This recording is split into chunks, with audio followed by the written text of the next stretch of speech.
Hello everyone, जीवन tutorials आपका एक बार फिर से स्वागत करता है। इस बार आपको जो लेक्चर्स आपको आने वाले हैं वो आपके पास वीडियो बेस्ड लेक्चर्स आने वाले हैं।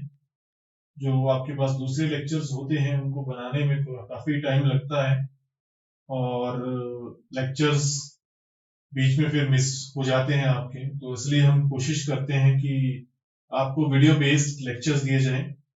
तो कोशिश करते हैं कि थोड़ा जल्दी ये आपके पास वीडियोस बन जाएं और आपके तक जो वीडियो का मटेरियल है या आपके पास जो लेक्चर्स हैं वो आप तक इजीली पहुंच जाए। तो लास्ट जो टॉपिक हमने डिस्कस किया था उसकी मैं थोड़ी सी आपके पास डिस्कशन कर लेते हैं। हमने थोड़ा सा आपके पास एनर्जी के लिए जो रिलेशनशिप था वो निकाला था और मैंने आपको थोड़ा सा क्वांटाइजेशन ऑफ एनर्जी के बारे में कहा था कि आपके पास एनर्जी जो है वो आपके पास क्वांटाइज फॉर्म में आपके पास निकलती है।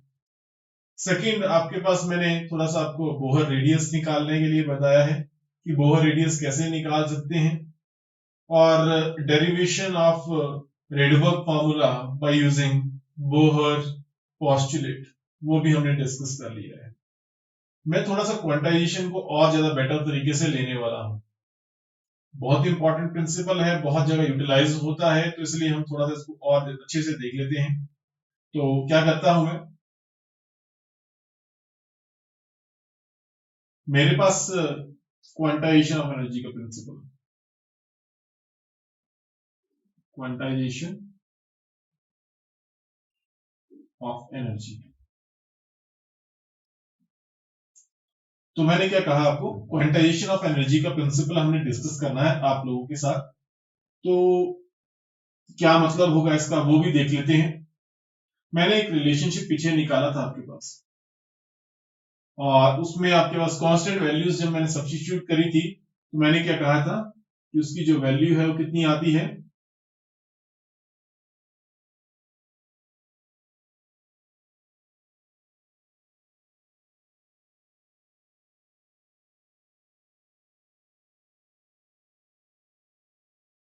ये आपके पास एनर्जी की वैल्यू आपके पास आती है।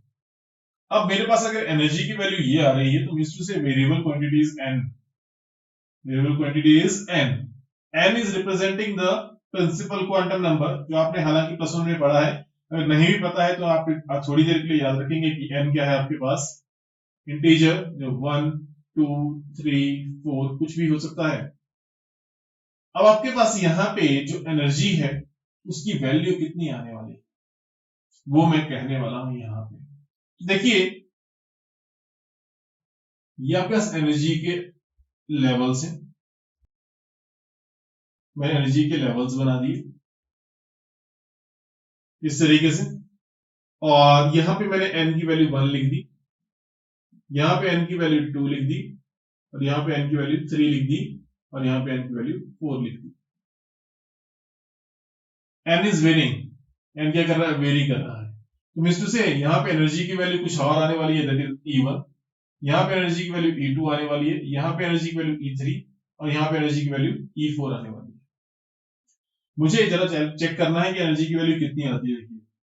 अगर E1 लिख रहा हूं तो मतलब आपके पास n क्या आ गया, 1 आ गया, तो आपके पास क्या आ गया, -31311.8, ये आपके पास वैल्यू आई और कितनी आई है, किलो जूल्स पर मोल, किलो जूल्स पर मोल। अब आगे मैं थोड़ा सा मूव करता हूं क्या, क्योंकि यहाँ पे n था 1 था तो 1 का स्क्वायर 1 रहेगा। एनर्जी E2 की वैल्यू कितनी आ गई आपके पास, वैसे ही क्या, -11.8 kilo joules per mole divided by किससे कर रहा हूं, 2 का स्क्वायर से। ये तो इस तरीके से आपके एनर्जी की वैल्यू जो है अलग अलग आने वाली है। तो आप नोटिस कर रहे हैं हमारे पास जो एनर्जी की वैल्यू है वो किससे चेंज हो रही है, 1 से चेंज हो रही है, 2 से चेंज हो रही है, 2 रेज़ टू 2 मतलब 4, फिर उसके बाद क्या, 3 रेज़ टू 2 मतलब क्या हो जाएगा 9। तो उस अमाउंट से आपके पास चेंज हो रही है। उसका मतलब ये हो रहा है कि आप अगर मैं मान लीजिए कुछ भी आपके पास यहाँ पे अगर वैल्यू आई x आई, यहाँ पे y आ गई मान लीजिए, यहाँ पे z, क्योंकि मैं नहीं निकालूंगा, नहीं टाइम लगेगा निकालने में। तो अब आपके पास अगर x y z अगर यहाँ पे आ गई तो x और y में एक डिफरेंस आया, क्या है आपके पास, ये डिफरेंस आया। अब x की वैल्यू ऐसा नहीं होगा कि x की वैल्यू देखिए 0.5 आ गई, जैसे मान लीजिए x की वैल्यू आपके पास 0.6 में आ गई, मतलब आपके पास कॉन्टिन्यूसली नहीं इंक्रीज करेगी, एक बीच पे गैप रह जाएगा, उस गैप के बाद आपके पास एनर्जी इंक्रीज करेगी, मतलब यहाँ पे आपके पास यहाँ पे इसकी एनर्जी आएगी, उसके बाद इसमें गैप रहने वाला है, मतलब आपके पास क्वांटिनम मतलब आपके पास वहां पे गैप में आपके पास कोई एनर्जी का डिफरेंस नहीं आएगा, कोई एनर्जी इंक्रीज नहीं करेगी, डायरेक्टली आप सीधा क्या एक लेवल तक पहुंचेंगे। आप लोगों ने डिजिटल सिस्टम पढ़ा है जिसमें डायरेक्टली आपने क्या पढ़ते हैं, हमारे पास जो डिजिटल सिस्टम है 0 और 1 में आपके पास क्या करता है, सिग्नल के आउटपुट देता है, इस तरीके से आपके पास ग्राफ बनता है, इस तरीके से वेव बनती है, यहाँ पे आपके पास वैल्यू 0 है, यहाँ पे 1 है, यहाँ पे 1 है, यहाँ पे 0 है, तो इस तरीके से आपके पास वेव बनती है। तो मतलब अब आपके पास क्या है, डिफरेंस है, क्या एक प्रॉपर डिफरेंस है, उस डिफरेंस के थ्रू ही आपके पास क्या करेगी, एनर्जी की वेरिएशन होगी वहां पर भी। तो बिल्कुल ऑलमोस्ट यही है कि क्या यहाँ पे जो डिफरेंस है क्वांटाइजेशन ऑफ एनर्जी, मतलब अब आपके पास कॉन्टिन्यूअस नहीं इंक्रीज कर रही, जैसे कि मान लीजिए आपने आपने एक एसी करंट्स पढ़े हैं, अल्टरनेट करंट, उसमें जो वैल्यू होती कैसे इंक्रीज करती है, इस तरीके से एनर्जी इंक्रीज करती है, साइन वेव बना रहा हूं मैं, तो देखिए आपके पास इस तरीके से वैल्यू इंक्रीज कर रही है, डायरेक्ट ऊपर नहीं जा रही, फिर डायरेक्ट नीचे नहीं आ रही, तो बोलने का मतलब क्या, थोड़ी थोड़ी इंक्रीज कर रही है, तो मतलब क्या ऐसा है यहाँ पे थोड़ी थोड़ी इंक्रीज कर रही है, नहीं, ये क्या यहाँ से अगर मान लीजिए यहाँ पे मान लो थोड़ी देर के लिए, वैसे जीरो नहीं करता, तो अगर जीरो में मान लू तो सीधा क्या जाएगा, 1 पे जाएगा, 1 के बाद फिर आपके 2 में, 3 में, तो जीरो नहीं एडजस्ट करेगा, लेकिन थोड़ा सा समझाने के लिए मैंने आपको कितना बता दिया कि आपके पास यहाँ से सीधा इसमें जंप करेगा, इस वैल्यू पे जंप करेगा, उसके बाद इस वैल्यू पे जंप करेगा, उसके बाद इस वैल्यू पे जंप करेगा, उसके बाद कोई मतलब आपके पास कोई सेंट्रल वैल्यू नहीं रहेगी, तो this is called as quantization of energy principle, this is the quantization of energy principal.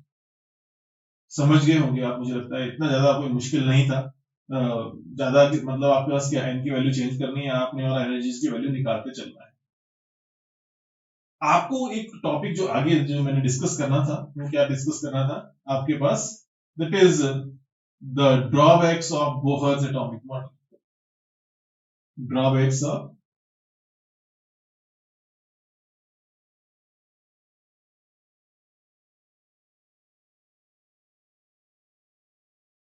Bohr atomic model.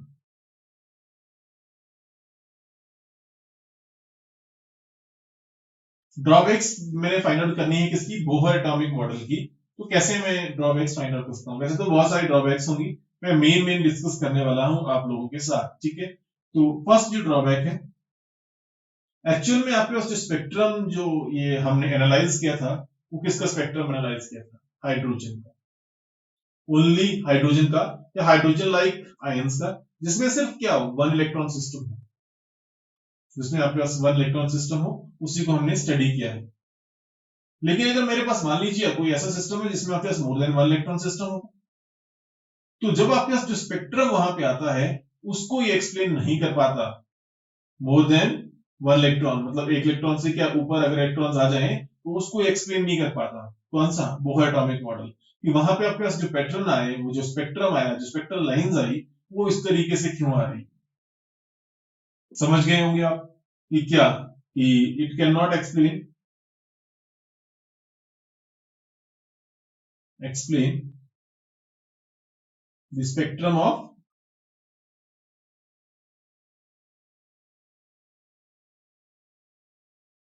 multi-electron system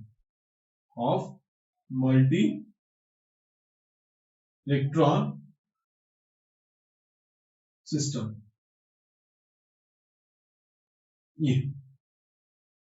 second drawback की बात कर लेते हैं, इंपॉर्टेंट ड्रॉबैक है ये भी सेकंड, जब मैं मान लीजिए इन स्पेक्ट्रल लाइंस को कहां पे रखूं, एक मैग्नेटिक फील्ड में रखूं, तो ये स्पेक्ट्रल लाइंस ब्रेक कर जाती हैं, क्या कर जाती हैं, ब्रेक कर जाती हैं, कहने का मतलब ये कि जीमैन इफेक्ट ये एक्सप्लेन नहीं कर सकता, जीमैन इफेक्ट इसकी क्या है, ड्रॉबैक है।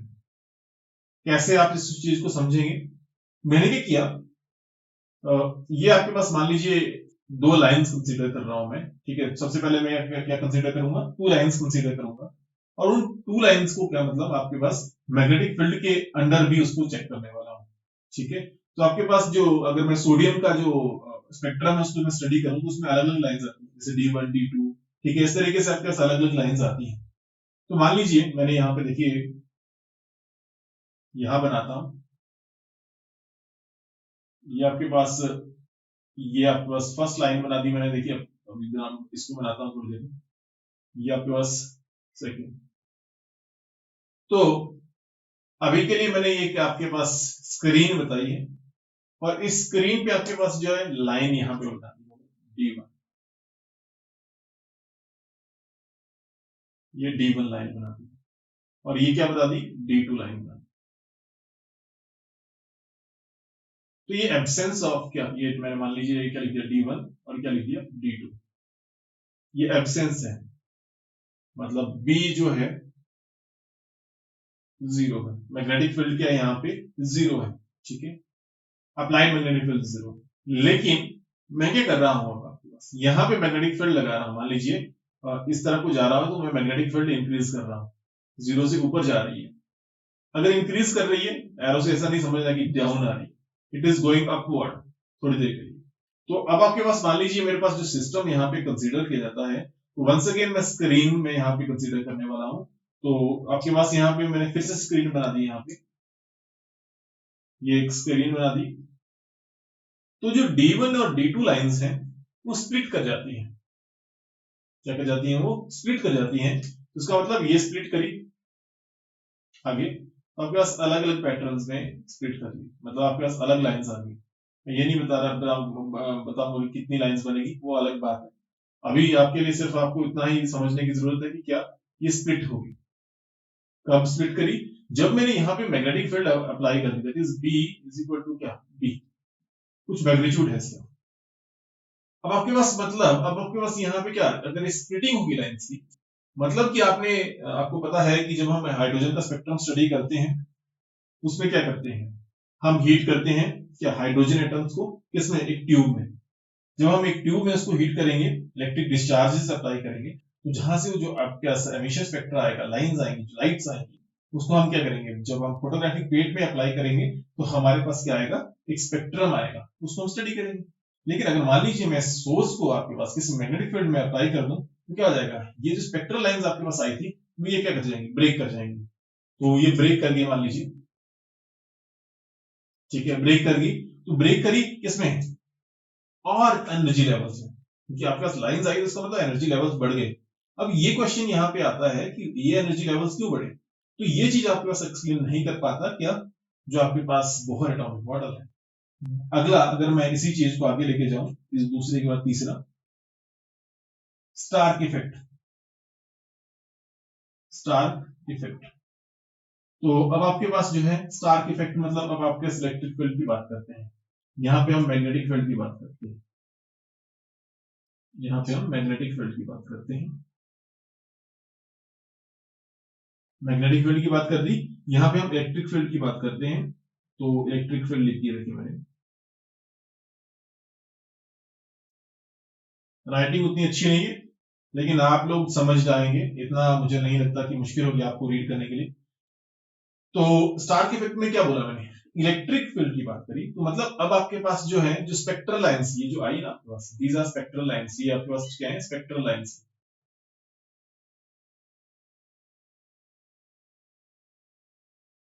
ये स्पेक्ट्रल लाइंस जो है, अगर मैं इलेक्ट्रिक फील्ड में रखता हूं, ओके, इलेक्ट्रिक फील्ड में रखता हूं, ये भी आपके पास क्या करती है, ब्रेक करती है, क्या करती है, ब्रेक करती है। अब ऐसा नहीं समझना कि हाँ मैग्नेटिक फील्ड अप्लाई करी, फिर आपने जो स्पेक्ट्रल लाइंस ब्रेक करी, फिर उसके बाद आपने इलेक्ट्रिक फील्ड अप्लाई करी, वो आपका ब्रेक नहीं।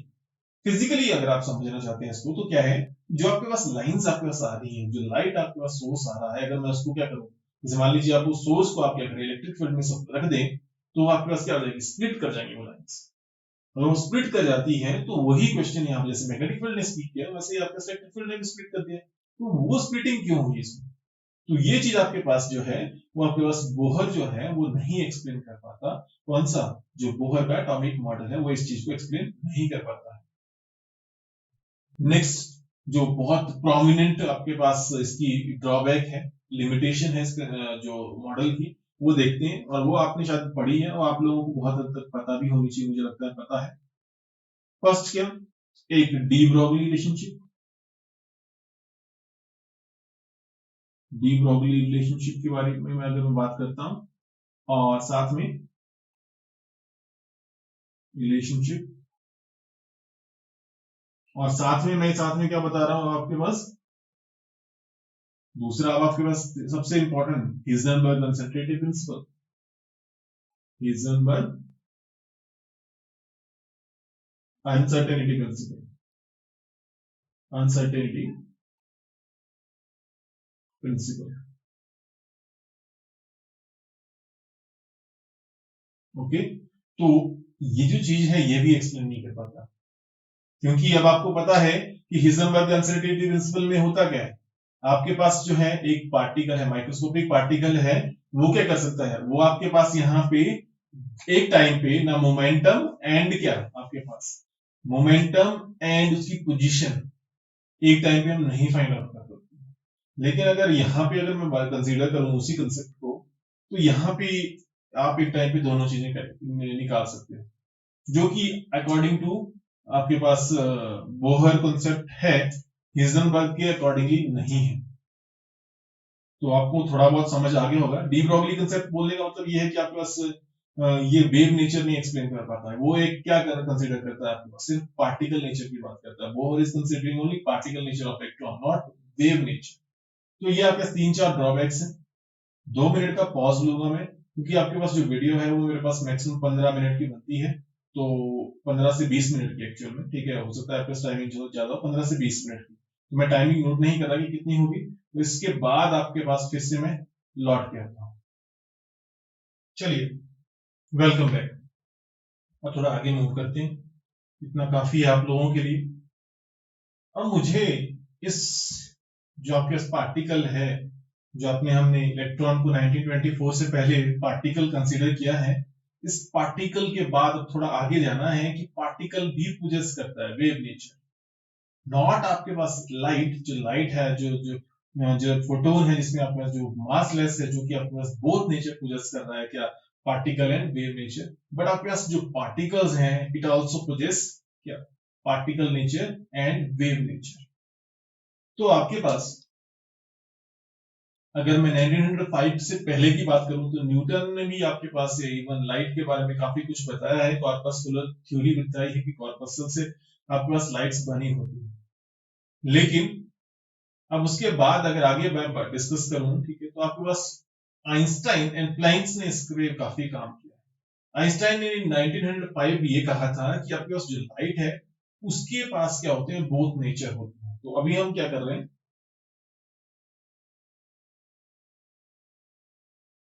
ड्यूअल नेचर के बारे में पढ़ रहे हैं।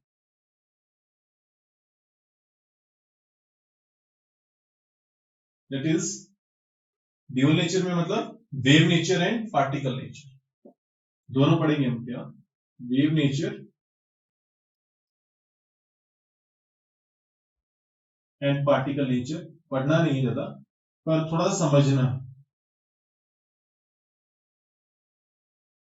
तो अगर मैं कहूं यहाँ पे आपके पास कि आपके पास आइंस्टाइन ने कहा था 1905 में कि आपके पास लाइट जो है वो दोनों आपके पास नेचर को पोजेस करती है, इसका wave nature and particle nature. तो ये क्यों कहा था उन्होंने, तो उसका स्पेसिफिक रीजन मैं आपको बताने वाला हूं यहाँ पे। एक्चुअल में आपके पास जो ब्लैक बॉडी रेडिएशन था, ब्लैक बॉडी रेडिएशन, दो इफेक्ट्स हैं, एक black body radiation and second होगा आपके पास कौन सा, फोटो इलेक्ट्रिक इफेक्ट। पढ़ा है आप लोगों ने +2 में।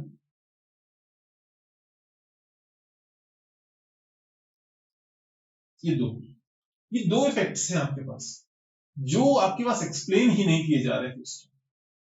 ये लाइट है जब वो पार्टिकल नेचर पोजेस नहीं करती है, तो ये वाले तो नेचर उसको स्लो ही नहीं करने चाहिए। लेकिन आइंस्टाइन ने जब ये कहा था, हालांकि ब्लैक बॉडी रेडिएशन को एक्सप्लेन करने के लिए प्लैंक्स ने आपके पास क्या दी थी, प्लैंक्स क्वांटम थ्योरी दी थी।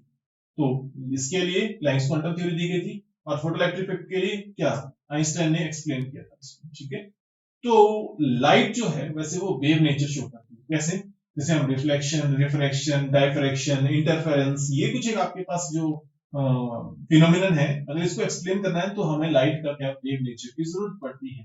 तो ये जो वेव नेचर है, हाइगन ने इसको काफी हद तक एक्सप्लेन किया है, इसके लाइट के वेव नेचर को इसके थ्रू आप ये जो आपके पास जो इंटरफेरेंसेस आ रहे हैं, आपके पास ये डायफ्रैक्शंस आ रहे हैं, ये सारे किसने एक्सप्लेन किया है, ये हाइगन ने एक्सप्लेन किया। अब आपके पास जो नेक्स्ट है वेव नेचर, उसके बारे में 1905 में आइंस्टाइन ने बता दिया। मतलब अब आपके पास लाइट का जो वेव नेचर है एंड पार्टिकल नेचर है वो एक्सप्लेन हो गया। क्या इलेक्ट्रॉन आपके पास wave nature and particle nature show करता है, तो उसकी डिस्कशन कर लेते हैं पहले। तो क्योंकि इलेक्ट्रॉन जो है 1924 से पहले तो यही पता था कि वो क्या है, पार्टिकल है, लेकिन वो वेव नेचर भी पोजेस करता है। तो वो जो नेचर है वो कैसे आपके पास ओरिजिन में आया, उसके बारे में मैं डिस्कशन करने वाला हूँ। तो जो वेव नेचर है आपके पास, वेव नेचर से पहले हम डिस्कस करेंगे इसका पार्टिकल नेचर। वेव नेचर हम थोड़ी देर में डिस्कस करेंगे, पहले particle nature. Particle nature of electron.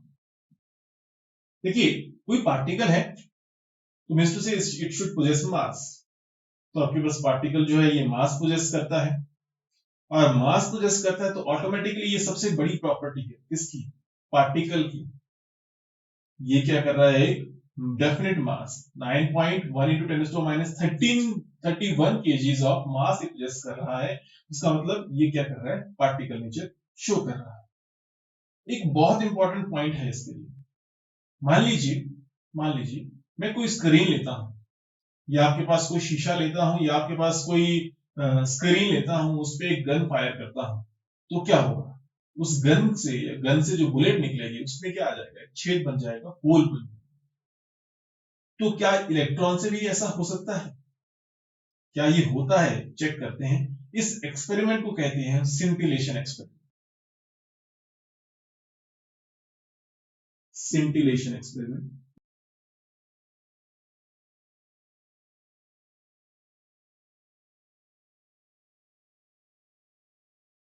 तो सिंटिलेशन एक्सपेरिमेंट में क्या होता है, जब मैं कोई इलेक्ट्रॉन बीम लेता हूं, मान लीजिए कोई इलेक्ट्रॉन बीम जा रही है आगे, और आगे मैं जिंक सल्फाइड की फोटोग्राफिक प्लेट रखता हूं, तो आपके पास सिर्फ एक ही डॉट यहां पे बनता है, जो कि लाइटेड रहता है, लाइटेड इल्यूमिनेटेड रहता है, ठीक है। तो एक इलेक्ट्रॉन बीम सिर्फ आपके पास एक इल्यूमिनेटेड पॉइंट दे रही है, जो कि बिल्कुल सेम जैसे कि पार्टिकल करता है।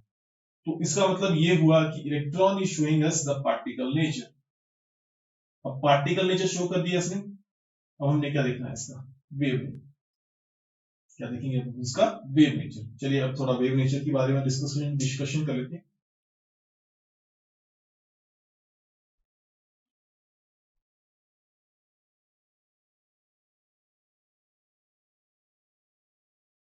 तो वेव नेचर को एक्सप्लेन करने के लिए आपको पता है कि मैं क्या यूज करता हूं। एक्चुअल में आपके पास लाइट जो है उसका वेव नेचर किससे एक्सप्लेन होता है, डायफ्रैक्शन से।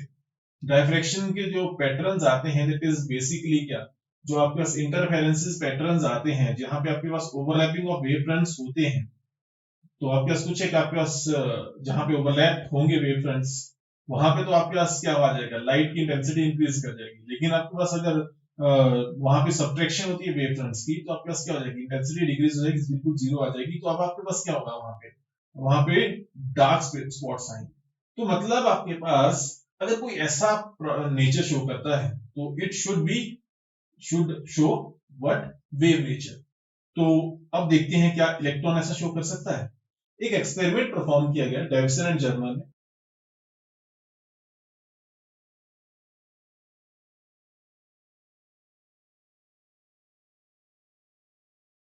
डेविसन एंड जर्मन ने एक एक्सपेरिमेंट परफॉर्म किया, और उस एक्सपेरिमेंट से जो रिजल्ट आया वो मैं आपके साथ डिस्कस करने वाला हूं। क्या किया उसने, मान लीजिए आपके पास यहाँ पे एक बल्ब है, ये टंगस्टन बल्ब है, लाइट निकलती है टंगस्टन बल्ब से। अब जब लाइट निकलती है तो इसका मतलब ये हुआ कि यहां से कोई लाइट वेव जा रही है, लाइट जा रही है।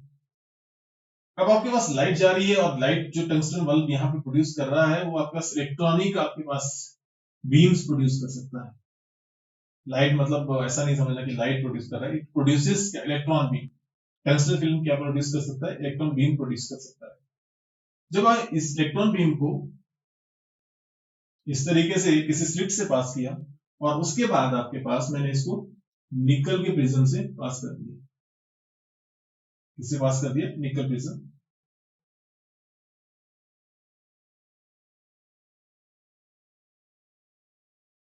और जब ये पास किया और आगे मैंने एक फोटोग्राफिक प्लेट रखी, तो मुझे क्या ऑब्जर्वेशन आती है? जो ऑब्जर्वेशन मैंने सोची नहीं थी वो आ जाती है। क्या? कि आपके पास इस तरीके से एक पैटर्न्स आ जाते हैं।